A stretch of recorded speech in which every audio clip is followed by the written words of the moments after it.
Well, before we go into the new album, maybe go back to your youth.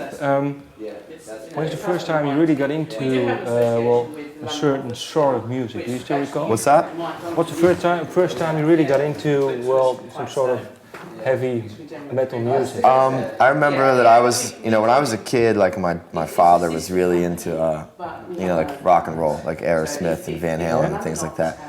And so I grew up around it, but the first band that I actually really was into on my own was Guns N' Roses. Like when Appetite for Destruction came out, I was in like second grade, and it was kind of like the height of, like, that was MTV's golden era, so like I was just like a kid who was like enamored with MTV, so I remember seeing like the Welcome to the Jungle video, and then I remember there was like a live special. It was like Guns N' Roses at like the Roxy or something, and they weren't like huge yet, and I was just like so into it. And I remember I got the cassette tape, and my mom actually tried to take it away from me because of the picture on the inside of like the robot like trying to rape the girl, and I guess I was around like probably like 7 or 8 years old at the time, and I was like the little kid like who liked Guns N' Roses. And then I remember Justice for All came out, and I was watching MTV one night because I was at that point like super into Headbangers Ball, and when I saw the video for One,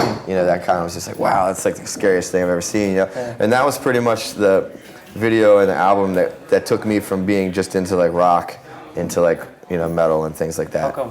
What made the album so special for you?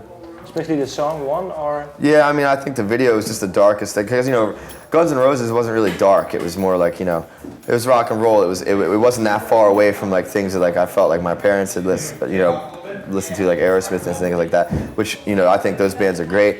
Someone had tried to get me into Kill 'Em All before that. Like a friend of mine's older brother had Kill 'Em All on record, and he tried to give it to me, and I just wasn't ready for it yet. And I think that. Seeing the video for One really gave me like a visual of like, wow, this is like a whole another thing. Like this is not the same as like rock and roll. This is like a darker type of thing going on.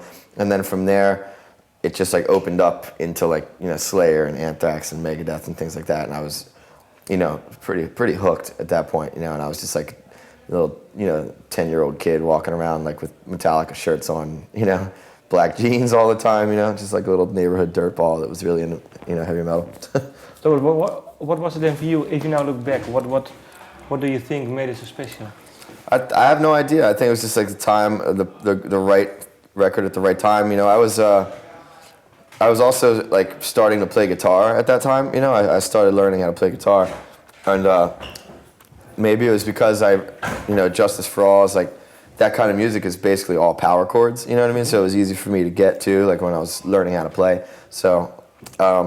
I'm not sure what it's so long ago, Okay. Maybe you knew, but what was the first song that you could play then from that album? I remember I got the tablature book like right away, and I think the first song that I actually learned how to play and could play all the way through was Harvester of Sorrow, which is still one of my favorite songs to this day. But the first song I ever actually learned how to play on guitar was Seek and Destroy off of Kill 'Em All, so that's pretty funny. So that's funny because you said, well, someone tried to get me into that record, and I didn't like it at first, But as soon as I found out about Justice for All, I went back and got the other ones, and I was just listening to it constantly. I worshipped Metallica for like at least 3 or 4 years of my young life, And now?